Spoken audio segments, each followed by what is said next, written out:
Selamat bertemu mahasiswa sekalian. Di semester ini kita akan mempelajari tentang logika analisa kerusakan. Jadi setelah Anda mempelajari banyak hal tentang perangkat elektronika, kemudian alat ukur, kemudian Anda mungkin belajar komputer, ya. Nah, sekarang kita masuk ke fase tingkat lanjut, yaitu analisa kerusakan hardware, ya. Jadi yang kita pelajari itu logika analisanya. Jadi lebih lengkapnya itu logika analisa kerusakan hardware. Nah, lebih jelasnya akan kita pahami satu persatu dari kata logika analisa tersebut, sehingga kita memahami apa sih yang kita pelajari di semester ini. Baik, materinya kita mulai.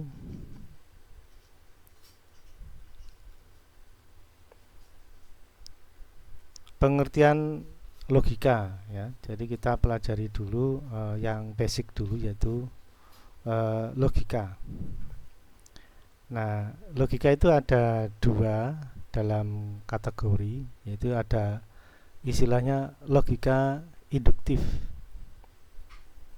Nah, dari ilustrasi yang saya tampilkan ini, ya. Jadi di sini terlihat untuk membuat sebuah problem solving, ya. Ini gambaran problem solving, ya, menemukan ide untuk dalam sebuah ide membuat keputusan atau memberi solusi dari sebuah kesulitan, ya. Jadi dipikir dulu atau mungkin mengalami sebuah pengalaman lebih dulu, ya. Jadi dari beberapa pengalaman lalu dibuat kesimpulan. Nah, jadilah sebuah ide-ide menyelesaikan masalah. Nah, ini yang disebut dengan berbasis pengalaman, ya, bisa jadi gitu. Nah, ini masuk ke logika induktif, yaitu merupakan sistem pikiran yang membahas dasar penyimpulan yang benar dari beberapa hal yang penting sampai pada suatu ketetapan umum yang bersifat benar, ya, atau istilahnya boleh jadi, ya. Jadi beberapa kejadian kemudian kita pikirkan dari beberapa dasar penyimpulan yang benar, ya, dari beberapa hal yang pernah terjadi, ya. Nah, bisa jadi sebuah kesimpulan yang bersifat benar atau yang bersifat memberikan keputusan, ya, atau solusi. Nah, ini biasanya mengacu ke pengalaman, biasanya dari pengalaman kemudian kita kumpulkan beberapa pengalaman yang sudah kita alami, lalu kita membuat kesimpulan, ide atau problem solving, ya.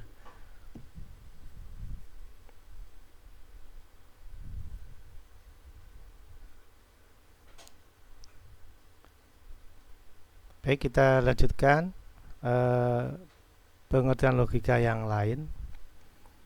Nah, ini ada pengertian logika yang lain dengan istilah logika deduksi, ya. Nah, ini dari ilustrasi ini kita sudah bisa sedikit memahami, ya. Jadi baca buku dulu, baca literasi dulu, literatur, kita belajar dulu, kita kuliah dulu mungkin tentang hal-hal yang berhubungan dengan problem solving yang akan kita tangani, gitu, ya. Nah, dari beberapa basic pengetahuan yang kita peroleh, nah, baru kita menemukan ide atau solusi yang baru, ya, atau problem solving yang dibutuhkan.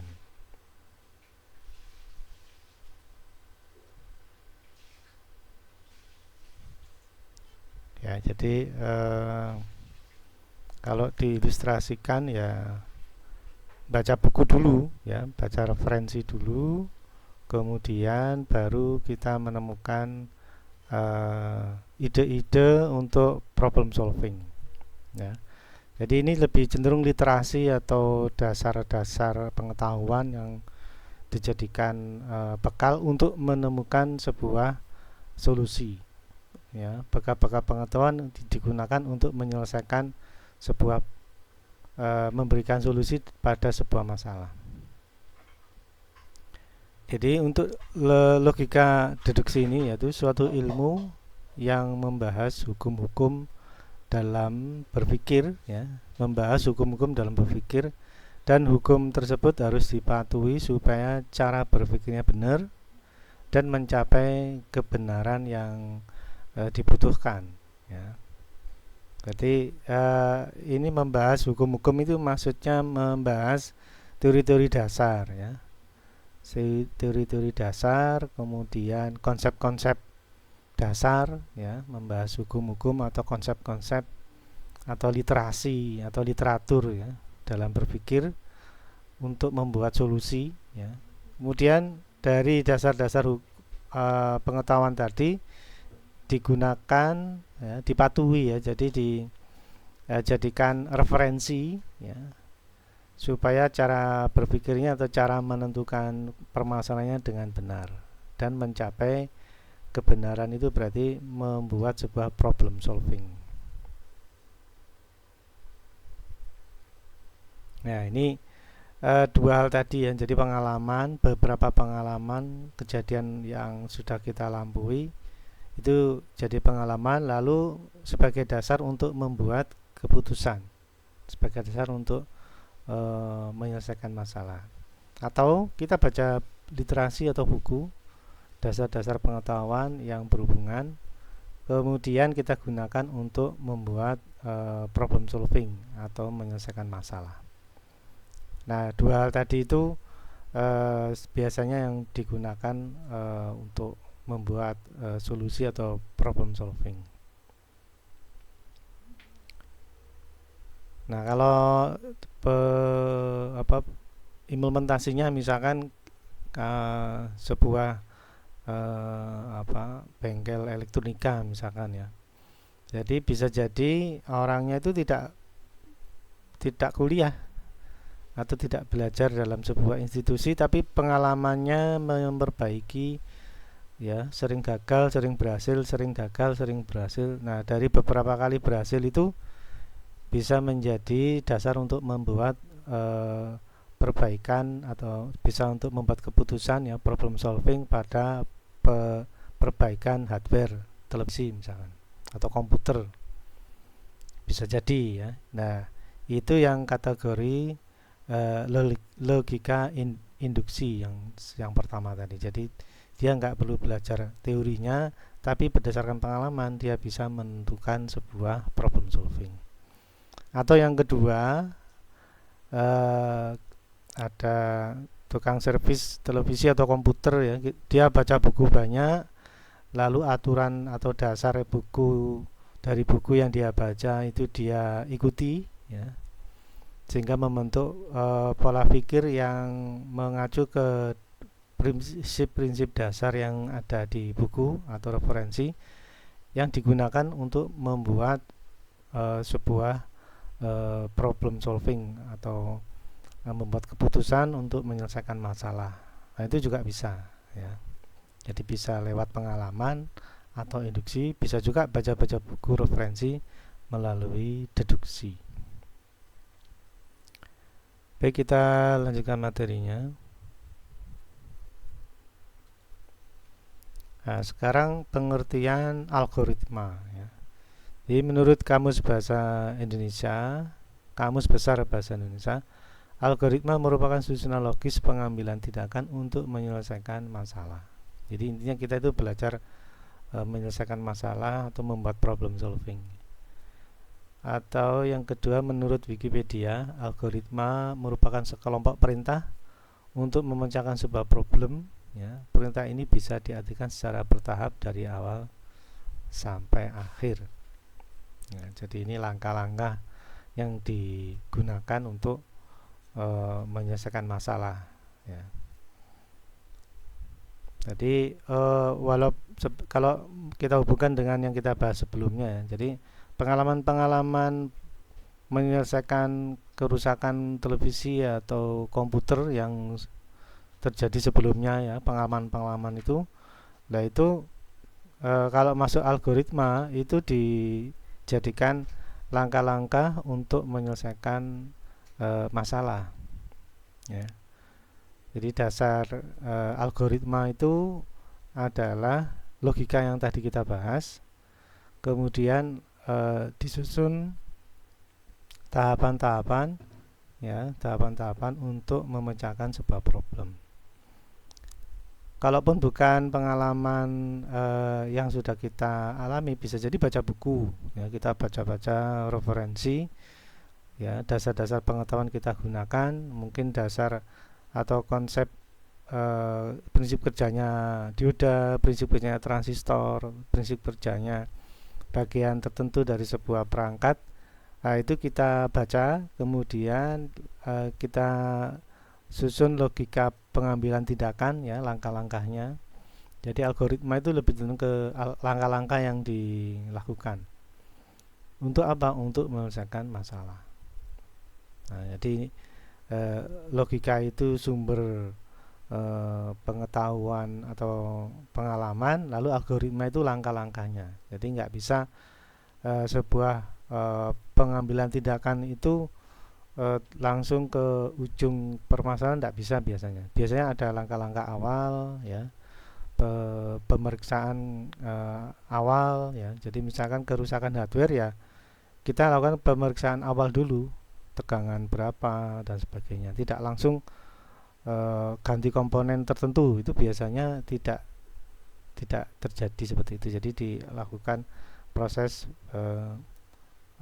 tegangan awal ya, tegangan inputnya ada apa enggak misalkan, lalu sekringnya putus apa enggak. Nah itu kan langkah-langkah awal sebelum tindakan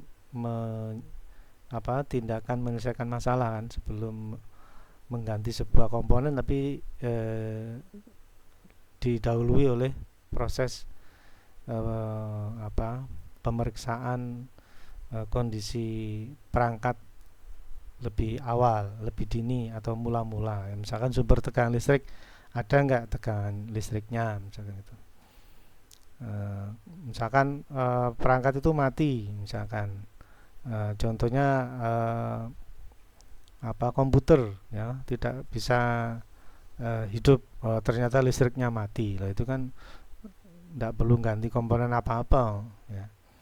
Atau kalau listriknya sudah nyala, ternyata sekringnya putus. Nah, seperti itu kan, untuk menyelesaikan masalah itu harus disusun secara logis dulu ya, dilakukan tahapan-tahapan awal. Ya, perintah bisa diartikan secara bertahap ya, dari awal ya, langkah-langkah awalnya apa, cek tegangan, cek sekring, sampai akhirnya ujungnya mengganti transistor misalkan, atau akhirnya atau ujung-ujungnya mengganti mainboard. Nah, itu bisa jadi. Jadi yang penting awal-awal langkah awalnya itu dilakukan lebih dulu ya, sampai akhir keputusan mengganti sebuah komponen yang memang terjadi kerusakan.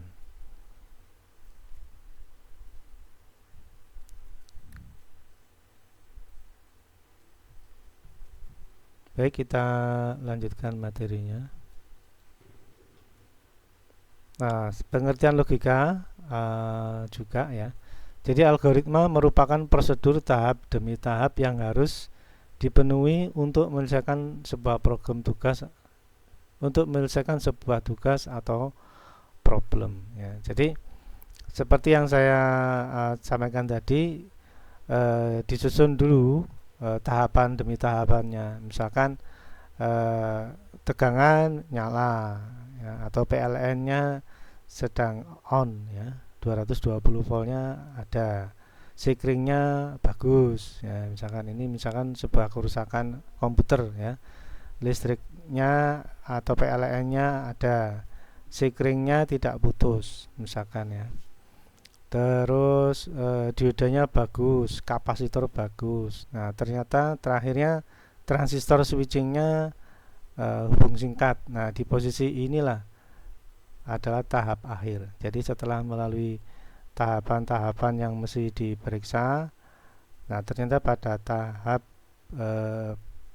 bagian pemeriksaan transistor, oh ternyata transistor rusak. Nah berarti tahapan inilah akhir untuk sebuah proses algoritma analisa kerusakan untuk membuat keputusan, yaitu mengganti transistor. Nah, jadi ini membentuk pola pikir ya, sehingga kita nggak langsung melakukan keputusan yang tidak ada dasarnya. Jadi di sini diajarkan untuk membuat keputusan setelah melalui proses pemeriksaan dari awal ya, sampai memang ada komponen yang memang harus diganti.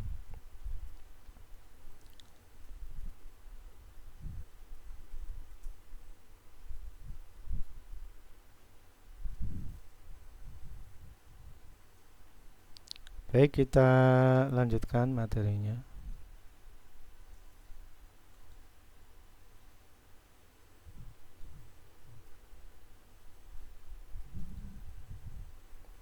Nah ini sekarang kita masuk ke hardware ya. Jadi logika sudah kita pelajari, ada induksi, ada deduksi ya. Ada pengalaman atau induksi, ada literatur deduksi, lalu ada logika ya. Ternyata ada tahapan-tahapan yang mesti dilakukan awal sampai akhir, yang mana sebuah keputusan mengganti sebuah hardware yang rusak ya. Jadi logika analisa kerusakan hardware itu akhirnya sedikit ada pencerahan ya. Jadi mungkin berdasarkan pengalaman, mungkin berdasarkan literatur, kita lakukan langkah-langkah pemeriksaan, dan akhirnya pada tahapan akhir kita bisa menemukan komponen yang mesti kita ganti. Nah itu sedikit sudah ada gambaran logika analisa kerusakan hardware. Nah sekarang hardware-nya apa? Objeknya apa? Nah ini ya, kita sudah masuk ke hardware. Karena kita di program studi yang lebih cenderung berhubungan dengan komputer, maka contoh yang saya gunakan akan banyak yang berhubungan dengan sistem komputer ya. Jadi di sistem komputer itu banyak perangkat-perangkat yang elektronik ya. Kita nggak bisa lepas dari elektronik, karena perangkat kita itu semua elektronik. Nah ini contohnya, misalkan ini power supply pada monitor LCD ya. Sebelah kiri ini adalah monitor LCD ya. Kalau Anda pernah membuka bagian dalam monitor LCD ya, cuman gini aja. Jadi ada mainboard, tapi mainboardnya ini istilahnya image processor ya. Jadi di sini ada inputan VGA, yang mana itu kategorinya sumber input ya. Inputnya itu gambar, VGA itu inputnya gambar dari komputer masuk ke image processor di sini. Nah inputnya VGA itu ada vertikal dan horizontal, kemudian red, green, blue ya. Lain hari kita bahas itu. Jadi image processor itu ini ya, ini dapat dari komputer dengan data berupa vertikal, horizontal, lalu warna red, green, blue.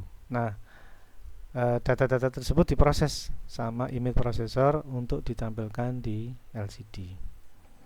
Nah bagian ini perlu tegangan ya. Dan juga bagian LCD yang menutupi ini juga butuh tegangan. Nah ini kalau dibuka, nah ini adalah power supply-nya. Nah ini ada input PLN ya, input listrik AC ya. Kemudian di sini ada dioda penyearah ya, kapasitor penampung DC. lalu ada trafo, dan di bawahnya ini transistor switching. Lalu posisi yang saya bahas ini adalah posisi primer atau posisi utama, yang mana inputnya adalah PLN. Kemudian sisi sebelah kanan ini adalah sekunder yang merupakan output DC. Nah, di sini ada dioda, lalu di sini ada kapasitor. Nah, ini output DC-nya. Ya, biasanya ada 5 volt, ada 12 volt dengan input PLN 220. Nah, ini adalah power supply pada monitor LCD yang besar kemungkinan terdapat kerusakan, ya. Bisa diodanya yang rusak, kapasitornya sudah tidak sesuai, ya. Transistornya rusak, di mana transistor ini ada beberapa transistor sini, sehingga membuat power supply-nya tidak bekerja. Nah, untuk memperbaiki ya harus menggunakan logika algoritma kerusakan hardware, ya. Jadi kita mungkin ada pengalaman, ya, dengan kerusakan yang sama, lalu solusinya sudah kita dapatkan karena pengalaman. Tapi belum tentu semua orang punya pengalaman yang sama, maka perlu deduksi, jadi belajar bagaimana sih prinsip kerjanya dioda, bagaimana sih memeriksa dioda bagus dan dioda rusak, bagaimana kapasitor, bagaimana memeriksa kapasitor yang baik dan yang tidak baik, ya. Transistor begitu juga, bagaimana prinsip kerjanya transistor, bagaimana memastikan transistor itu baik atau rusak. Nah, itu berdasarkan deduksi, ya. Jadi dipelajari dulu referensinya, lalu dilakukan proses-proses pemeriksaan, ya. Diodanya diperiksa, sekringnya juga, mana sekringnya ini, ya. Sekringnya diperiksa, putus enggak, diodanya diperiksa, kapasitor diperiksa, transistor diperiksa, dioda di ujung sekunder juga diperiksa, sampai akhirnya dari komponen-komponen yang ada di sini tuh ada yang terdapat kerusakan. Nah, itulah akhir dari tahapan kita melakukan logika analisa kerusakan hardware, karena sudah ditemukan komponen yang bermasalah dan kita sudah bisa melakukan problem solving, yaitu mengganti komponen yang rusak tersebut. Nah, itu gambaran yang kita pelajari di semester ini seperti itu. Nah, ini baru power supply pada monitor LCD. Coba ini materinya saya lanjutkan. Nah, ini power supply pada PC, ya. Nah, Anda mungkin sudah pernah lihat komputer, ya. PC itu komputer, personal komputer. Nah, di bagian atas yang nempel di casingnya komputer ini ada power supply juga, ya. Kalau Anda perhatikan isinya itu sama dengan yang barusan kita bahas, ya. Jadi ada kapasitor, ya, ada dioda, dan kalau Anda lihat di sini ini ada dioda, ya. Kemudian ada kapasitor, ya. Kemudian ada trafo, ada transistor switching, sama, ya. Lalu di sekunder ada dioda, ya. Dioda sekunder. Kemudian ada kapasitor, ya, yang mana bisa jadi komponen-komponen tersebut mengalami kerusakan, sehingga power supply ini bisa diperbaiki kembali, ya. Ini juga gitu, bisa jadi melalui induksi atau pengalaman atau deduksi atau dasar-dasar pengetahuan tentang elektronika, ya. Jadi kalau induksi mungkin pengalaman, Anda punya seperti ini persis, lalu kerusakan, mungkin ada pengalaman ganti dioda misalnya. Akhirnya kita nggak perlu terlalu berlama-lama, ganti aja diodanya. Tapi itu belum tentu, ya, belum tentu menyelesaikan masalah. Karena kita lebih baik melakukan algoritma, ada langkah-langkahnya, ya. Mungkin sekringnya, ya, daripada ganti dioda, ya, jadi diodanya ada 4, ya. Ganti dioda ternyata sekringnya putus. Nah, ini kan bukan problem solving, ya. karena sebenarnya problemnya itu di sekring bukan di dioda. Nah, maka kita lebih cenderung melakukan algoritma. Jadi tahapan-tahapan awal ya, mulai dari input tegangan, dioda gimana, kapasitor gimana, transistornya bagaimana. Nah itu nanti pasti ketemu ada komponen yang bermasalah.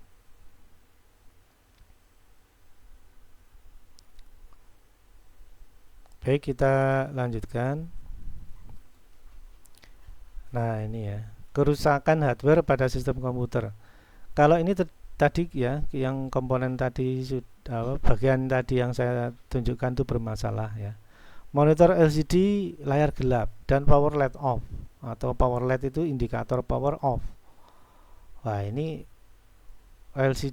monitor LCD kita sudah nggak bisa digunakan lagi ini.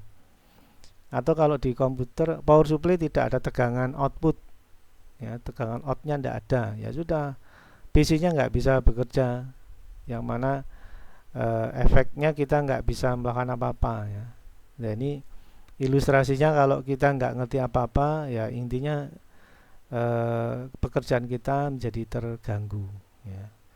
Padahal tadi misalkan membuat software tinggal nge-save aja kok ya monitornya rusak. Nah ini kan kurang sedikit saja sudah selesai pekerjaan kita, tapi terhalang ya. Atau power supply, kita sedang ngedit di Word atau di PowerPoint, tahu-tahu komputernya mati, listriknya nyala, komputernya mati. Nah ini kan ya resikonya, kita akhirnya pekerjaannya tidak selesai. Nah kondisi seperti ini kita harapannya mampu menyelesaikan masalah dengan kita masuk ke mata kuliah logika analisa kerusakan. Kalaupun kita nggak berani memperbaiki sendiri ya, kita mungkin tidak punya waktu ya, paling nggak kita tahu komponen apa yang bermasalah. Nah, paling nggak itu ya. Syukur-syukur komponen yang kita mesti ganti kita bisa menentukan, lalu kita juga berani mengganti komponen tersebut. Nah itu jauh lebih baik. Coba ini saya lanjutkan materinya. Nah sekarang kita sedikit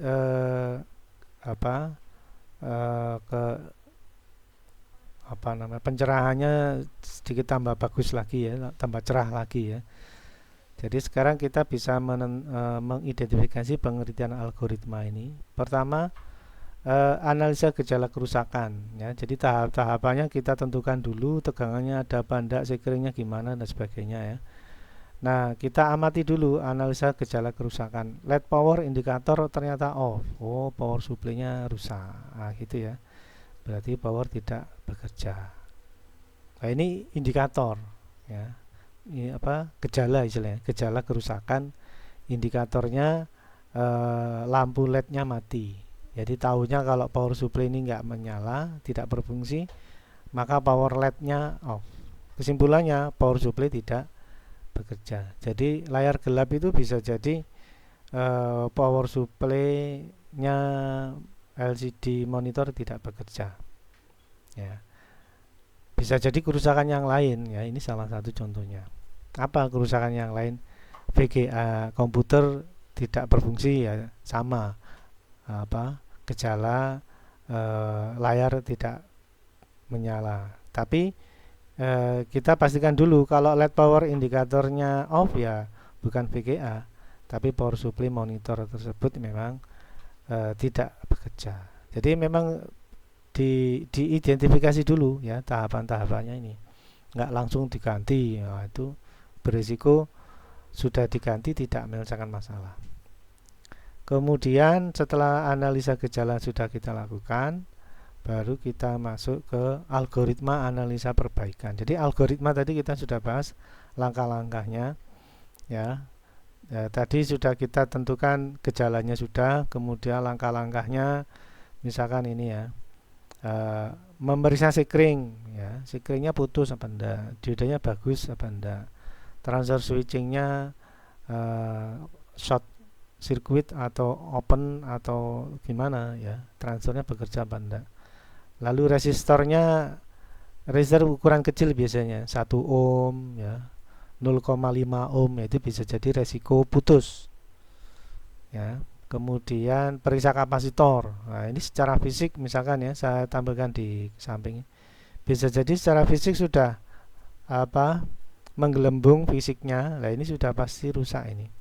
Karena suhu di sekitar komponen kapasitor terlalu tinggi sehingga elektronik yang ada di dalam kapasitor menguap ya, panas sehingga merusak tutup kapasitor di atas. Nah, ini kan meletus ini ya. Ini karena suhu di sekitarnya itu panas dan dia nggak mampu menahan panas sehingga meletus ya. Tentunya tidak bersuara, cuman ini memang pecah sedikit itu sudah indikator kapasitornya rusak ya. Jadi algoritmanya ini sudah kita susun ya. Jadi langkah-langkahnya kita periksa apa-apa saja, lah itu kita susun ya. Dari pengertian ini sudah sedikit banyak kita sudah punya gambaran pelajaran yang kita mata kuliah yang kita pelajari di semester ini itu bagaimana apa saja yang dilakukan ya, objek komponen hardware itu sudah sedikit banyak sudah kita punya gambaran ya, sehingga nanti di pertemuan-pertemuan berikutnya kita akan fokus bagaimana analisa gejala ya. Lalu bagaimana algoritma, bagaimana menentukan langkah-langkah ini, bagaimana periksa komponen. Nah, itu akan kita pelajari di minggu-minggu ke depan ya. Baik, kita lanjutkan. Nah, ini ya harapannya atau endingnya dari kemampuan kita melakukan logika analisa kerusakan hardware adalah ilustrasinya di sini kita seolah-olah mampu mengatasi kerusakan ya, baik komputer maupun monitor ya. Jadi seorang dokter gambarannya gitu ya. Intinya adalah pertama memecahkan permasalahan kerusakan. Jadi kita tahu masalahnya apa. Komponen kah atau komputernya atau apa gitu. Jadi paling enggak kita mampu memahami permasalahannya. Lalu yang kedua, bisa menjadi solusi kerusakan menjadi lebih sederhana. Karena kita sudah paham dengan baik hardware-nya, lalu bagaimana memeriksanya, kita akan menjadi lebih sederhana dalam membuat keputusan ya. Jadi intinya kita bisa menyelesaikan sendiri. Nah, dan ketiga, mengurangi kesalahan perbaikan. Jadi kalaupun kita sudah mampu menguasai perangkat-perangkat elektronik, ini menghindari sebuah kesalahan perbaikan. Jadi komponen diganti tapi masalahnya tetap aja tidak menyelesaikan masalah. Itu dihindari ya. Karena kita menggunakan logika analisa kerusakan hardware ini untuk mengurangi kesalahan perbaikan. Kemudian berikutnya, kerusakan bisa dicari dengan mudah karena dengan fungsi algoritma yang jelas. Jadi ini membentuk pola pikir dalam kita menyelesaikan masalah, karena kita pelajari langkah-langkah awal mulai gejala kerusakan, lalu algoritma komponen awal yang diperbaiki itu yang mana gitu ya. Sehingga kita bisa mencari dengan mudah ya, karena fungsi algoritma atau langkah-langkah perbaikannya mulai awal sampai akhir itu kita susun dengan jelas. Itu yang bisa saya sampaikan ya. Untuk minggu-minggu depan kita bisa bahas lebih detail lagi tentang logika analisa kerusakan hardware. Baik, saya kira itu dulu. Saya cukupkan sekian ya. Semoga bermanfaat ya. Sekian dan terima kasih.